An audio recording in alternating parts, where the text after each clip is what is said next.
আজকে আলোচনা করব কিভাবে আপনি আপনার পোর্টফোলিও বানাবেন ফান্ডামেন্টাল অ্যানালাইসিসের মাধ্যমে খুব সহজেই কয়েকটা স্টেপ ফলো করলেই কিভাবে আপনি আপনার পোর্টফোলিও বানাতে পারবেন এবং সকলে যারা নতুন শেয়ার মার্কেটে তারাও বানাতে পারবেন এবং যারা অনেক দিন ধরে শেয়ার মার্কেটে আছে, যারা ইনভেস্টমেন্ট করতে চাইছে কিন্তু রেগুলারলি ইনভেস্টমেন্ট করতে পারছে না, তারাও এই প্রসেসটা ফলো করলে খুব সহজেই শেয়ার মার্কেটে একটা সুন্দর পোর্টফোলিও বানাতে পারবেন।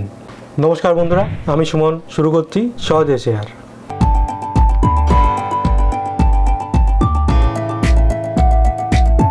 তো ভিডিও শুরুর আগে বলে রাখি, চ্যানেলটাকে অবশ্যই সাবস্ক্রাইব করুন। চ্যানেলটা সাবস্ক্রাইব করলে এই ধরনের ভিডিও দিতে আমি আরও উৎসাহ বোধ করব এবং আপনারাও হয়তো ভিডিও রেগুলারলি আরও বেশি পেতে থাকবেন। প্রথম যে স্টেপটার কথা বলবো সেটা হয়তো আপনারা আগেও শুনেছেন। অনেক বড় ইনভেস্টাররা এই কথাটা বলে থাকেন যে আপনারা সবসময় সেই কোম্পানিতেই ইনভেস্ট করবেন যে কোম্পানিটা আপনি ইউজ করছেন বা আশেপাশে দেখতে পাচ্ছেন, এই ধরনের কোম্পানি। তো আমিও এই স্টেপটাকে বলবো, কিন্তু এটাকে একটু মডিফাই করে বলবো। সবার প্রথম আপনাকে যেটা করতে হবে, আপনার আশেপাশে যে স্টকগুলো ঘোরাফেরা করছে, অর্থাৎ আপনি যে স্টকগুলোর জিনিস আপনি ইউজ করছেন, আপনি যে টাকাগুলো খরচা করেন সেই টাকাতে যে স্টকসের প্রোডাক্টগুলো আপনি ইউজ করছেন, ধরা যাক আপনি বাইক চড়ছেন, সেটা যে কোম্পানির সেটা লিখে রাখুন। সেটা হয় টিভিএসের বা হিরো বা রয়্যাল এনফিল্ড, যে কোনো কোম্পানির হোক, সেটা আপনি নোট ডাউন করে থাকুন। বা আপনি ধরুন জোম্যাটো থেকে খাবার আনাচ্ছেন, তো আপনি সেটাও লিখে রাখুন যে জোম্যাটো। বা আপনি যে ধরনের কনজিউমার যে প্রোডাক্টগুলো ইউজ করছেন সেগুলো কোন কোম্পানির সেটা লিখে রাখুন। এছাড়া হয়তো আপনি আপনার গাড়ির তেল ভরাচ্ছেন কোনো কোম্পানি থেকে, ইন্ডিয়ান অয়েল বা হিন্দুস্তান পেট্রোলিয়াম, যেটা থেকেই হোক সেটাও লিখে রাখুন।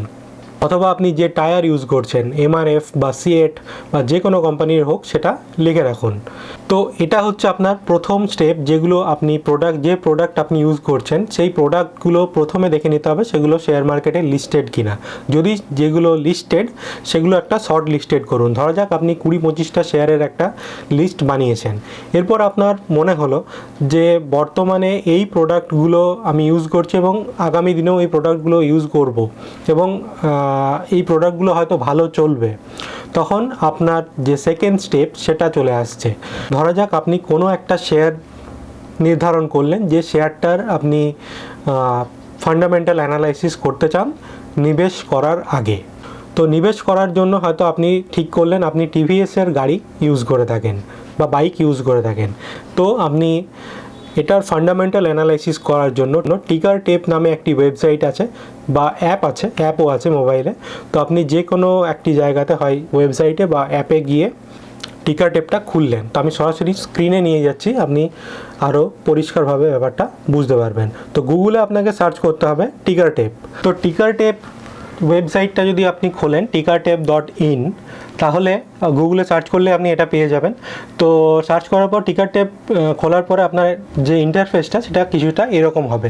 তো এবারে আপনি যখন মনে করেছেন যে আপনি টিভিএস মোটরস কোম্পানির অ্যানালাইসিস করতে চান, তখন আপনি টিভিএস মোটরস, এখানে সার্চ বক্সে টিভিএস মোটরস লিখবেন। তো অবভিয়াসলি টিভিএস মোটরস কোম্পানির যে শেয়ার সেটা খুলে যাবে, পেজটা খুলে যাবে।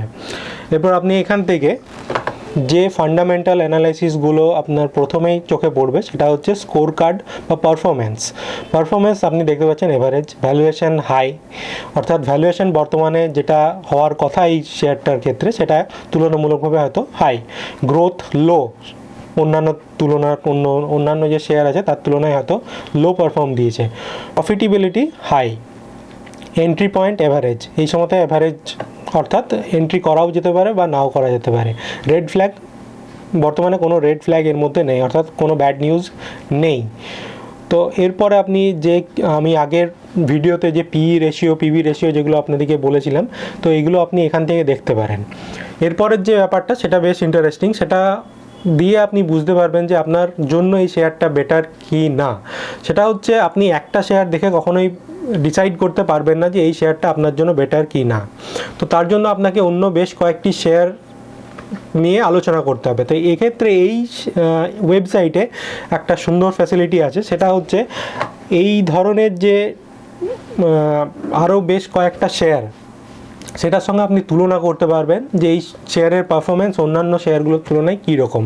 অর্থাৎ টিভিএস মোটরসের সঙ্গে যদি আমি অন্য যে শেয়ারগুলোর তুলনা করা যায়, এখানে পিয়ার কম্প্যারিজন বলে একটা অপশান আছে।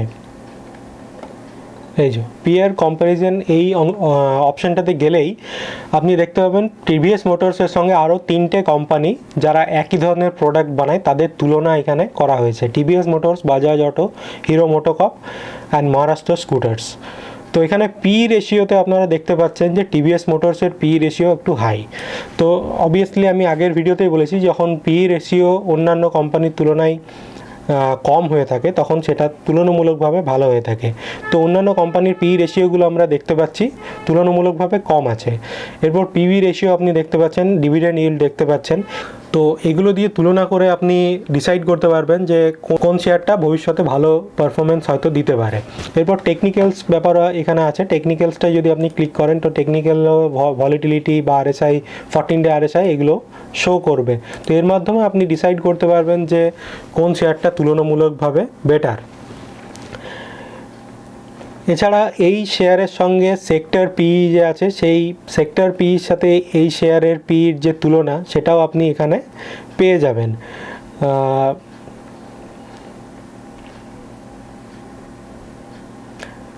এই শেয়ারের ফিনান্সিয়ালস যদি কেউ দেখতে চায়, অবভিয়াসলি ফিনান্সিয়ালসগুলোও কিন্তু এই ওয়েবসাইটে খুব ভালোভাবে দেওয়া আছে। যেমন কারেন্ট অ্যাসেট 2020-তে কত ছিল, 2021, 2022 এবং 2023 সবগুলোই ডিটেলসে দেওয়া আছে। তো কন্টিনিউয়াসলি দেখা যাচ্ছে টিভিএস মোটরসের ক্ষেত্রে অ্যাসেটের পরিমাণ কিন্তু বেড়েছে। তো এর মাঝে বলে রাখি, এটা কোনো রিকমেন্ডেশন ভিডিও নয়, এটা আমি জাস্ট বোঝানোর জন্য একটা শেয়ার নিয়ে আলোচনা করছি। তাই এটা কখনোই টিভিএস মোটরস কখনোই আমার শেয়ার কেনা বা বিক্রি করার রিকমেন্ডেশনে নেই। তো এটা জাস্ট আমি বোঝানোর জন্য আমি আলোচনাটা করছি। তো এখানে আরও যে ডিটেলসগুলো জানার প্রয়োজন হয়ে থাকে একটা শেয়ার কেনার জন্য, সব ডিটেলস কিন্তু এই টিকারটেপ ওয়েবসাইটে অ্যাভেলেবেল আছে।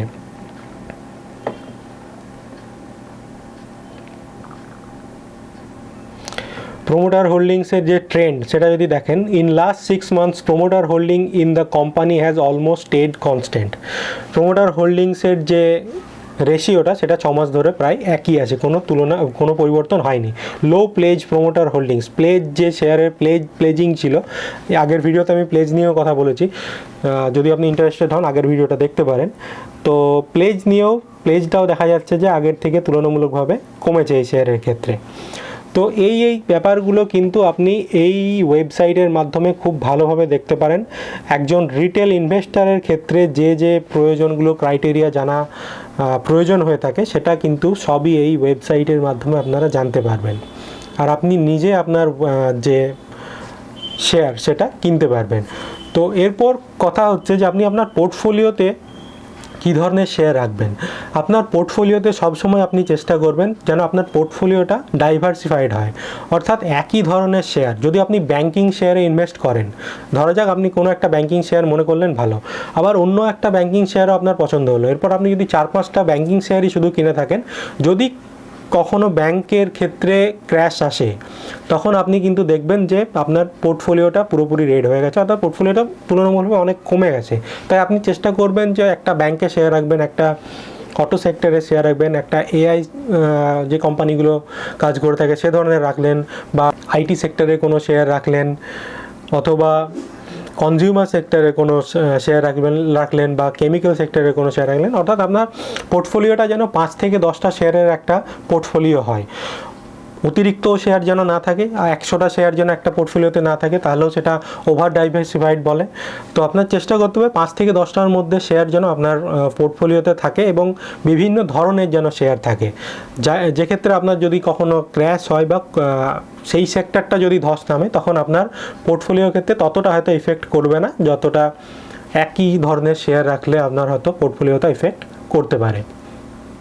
তো মোটামুটি এই ছিল আজকের ভিডিও। টিকারটেপ ওয়েবসাইট নিয়েই মূলত এই আলোচনাটা। এর প্রো ভার্সন আছে, সাধারণত যারা রিটেল ইনভেস্টার, ছোট ইনভেস্টার তাদের ক্ষেত্রে খুব একটা প্রয়োজন হয় না প্রো ভার্সনটা। যে ফ্রি ভার্সনটা আছে সেটাতেই যথেষ্ট পরিমাণে ইনফরমেশান দেওয়া আছে। তো আপনি চাইলে প্রো ভার্সন নিতেই পারেন, 250 টাকার মতন মনে হয় মান্থলি লাগে। তো আমার মতে আমি নিই না, আমি ফ্রি ভার্সনটাই ইউজ করি, এটাই যথেষ্ট। তো এই ছিল মোটামুটি আজকের ভিডিও। যদি ভিডিও ভালো লেগে থাকে তবে অবশ্যই কমেন্ট করুন। এ ধরনের ভিডিও পেতে যদি আপনি আগ্রহী হন তাহলে কমেন্ট বক্সে জানান। ভিডিওটাকে লাইক করুন, কমেন্ট করুন, শেয়ার করুন যারা এই ধরনের ভিডিও পেতে আগ্রহী তাদের সাথে। চ্যানেলটাকে অবশ্যই সাবস্ক্রাইব করুন। দেখা হচ্ছে পরের ভিডিওতে। নমস্কার।